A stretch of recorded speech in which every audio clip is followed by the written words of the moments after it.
Hello, and welcome to the fourth video in this Plan.City London how-to series. This is a very exciting entry as it is the first one that covers one of the tools that Plan.City has to offer. We call tools to all of those functionalities that allow us to work hand in hand with the app, and they are distinct from the other big group of features, the data layers we've already seen, in that they require a higher degree of user input. Data layers offered us very important information that we could evaluate right within the app, but they are more passive in nature.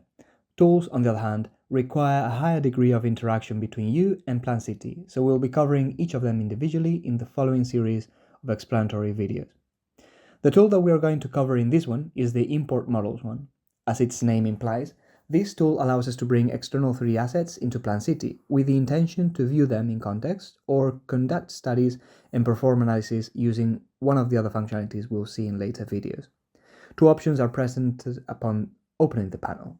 The first one allows us to import a new file, and the second one enables us to adjust any of the already available models. Let's start taking a look at that first option. To start the import process, click on the New Import button to open up the file browser and select a 3D file. Plan.City currently supports 5 different file formats: OBJ, FBX, STL, GLTF, and GLB. Once the new model is in, we can proceed to adjust some of its settings thanks to the panel that the app shows us at this point. We can adjust properties such as the name of the building, something that might allow us to more easily identify this asset later on if we decide to come back to it. This might be of special importance if you're working with models that you haven't created yourself and whose name might be a tad confusing. Beyond its name, we can also adjust the location, rotation, and scale properties of the actor by expanding the appropriate expandable area. The location controls allow us to specify an offset or select a new base point in case the current one doesn't work as well as we were hoping. The rotation field allows us to perform that very same action, something that might be required if the file we imported was using a different coordinate system than the one used in Plan.City.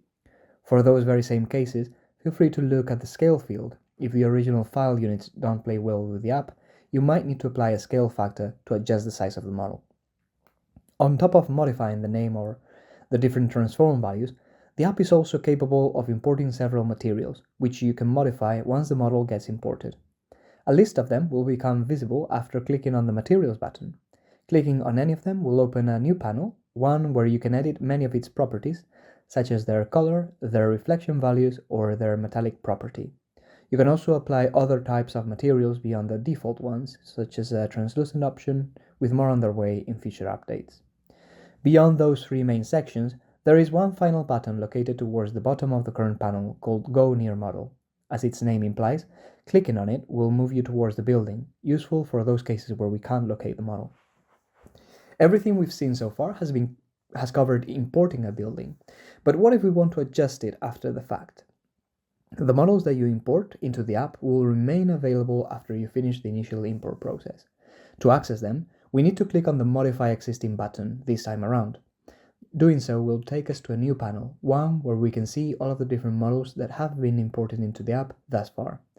Clicking on any of their names will take us back to the same panel we saw before when modifying the model we imported, and we can use the same controls we used before to work with them. As you can see, the import tool is the point of entry of any external 3D model that you might want to visualize in the app. You can rely on this tool to bring your designs right into London and use it in combination with some of the other ones we'll see in upcoming videos where we cover the other tools included in Plan.City.